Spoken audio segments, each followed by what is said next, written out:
Heritage পার্কের bathroom থেকে অজ্ঞাত অবস্থায় এক যুবককে উদ্ধার করলো স্থানীয়রা।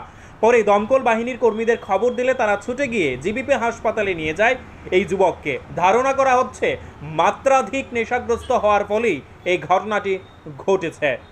আমরা কুঞ্জবন ফায়ার সার্ভিস থেকে হঠাৎ রানিং কলার আইসার আমরা ইনফরমেশন দিচ্ছে যে আমাদের যে হেরিটেজ পার্কটা আছে সেখানে যে বাথরুমের ভিতরে নাকি একজন আনকনসিয়াস অবস্থায় পড়ে দিয়েছে। আমরা গেলাম, গিয়ে দেখলাম কি ছেলেটা এরকম লাইং অবস্থা করে দিয়েছে। তারা অলরেডি বাথরুমের দরজা ভাঙ্গা তারা বাইক করে রাখছে। আমরা এখান থেকে নিয়ে জীবিত রেস্কিউ করেছি। বাথরুমের থেকে মানে কে বের করছে? স্থানীয় জনগণ? যে জনগণ আছে, পাবলিক আছে, তারা অলরেডি হ্যাঁ বাথরুমে আসলো, তারা ভাঙ্গা বাথরুমের থেকে তারা বাইক করে রাখছে আর কি। হ্যাঁ লাইং অবস্থা একদম শোয়া অবস্থা ছিল আর কি, আনকনসিয়াস অবস্থা।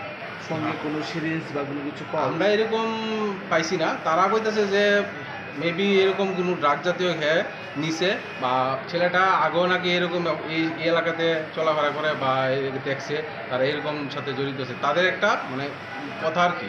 আমরা এরকম কিছু পাইছি না, আমরা জাস্ট ওকে একদম শোয়া অবস্থা পাইছি। নাম টাম কিছু জানা গেছে না, এখন অব্দি তো একদম আনকনসিয়াস অবস্থা আছে, নামটা নিতে পারছি না। বয়স আনুমানিক 28-82।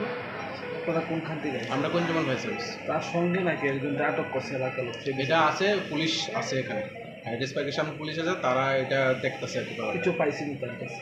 না, আমরা দেখছি না, আমরা পেশেন্টটা নিয়ে আর দেরি করছি না, নিয়ে আমরা সঙ্গে সঙ্গে অবস্থা কীরকম ডাক্তারের অবস্থা এখন জাস্ট চলতেছে, তারা ট্রিটমেন্ট করতেছে, চালু করছে।